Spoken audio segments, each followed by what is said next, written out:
SIR এর কাজে data entry operator নিয়োগে স্থায়ী সরকারি চাকরিজীবীদের নিয়োগের দাবি জানালেন রাজ্যের বিরোধী দলনেতা শুভেন্দু অধিকারী। আপনার বিহার সরকার 4 মাসের জন্য 1000 ডাটা এন্ট্রি অপারেটর দিয়েছিলেন। বিএলওদের কারোর মধ্যে যে তাদের বক্তব্য বা অভিযোগ ছিল এই এন্ট্রিটা নিয়ে, তাদের ফর্ম ডিস্ট্রিবিউশন এবং ফর্ম কালেকশন নিয়ে তাদের অভিযোগ ছিল না।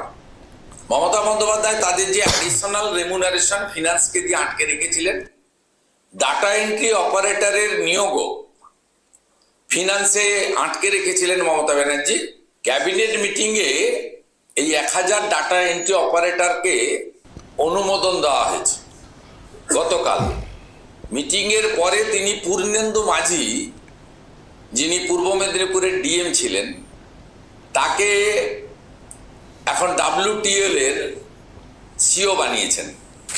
আমি পূর্ণেন্দু মাঝিকে সতর্ক করছি, আপনি যদি ট্রান্সপারেন্সি রেখে 100 পয়েন্ট রোস্টার না মেনে করেন, আপনাকে লিগ্যাল ব্যাটেলের সামনে কনসিকুয়েন্স ফেস করতে হবে।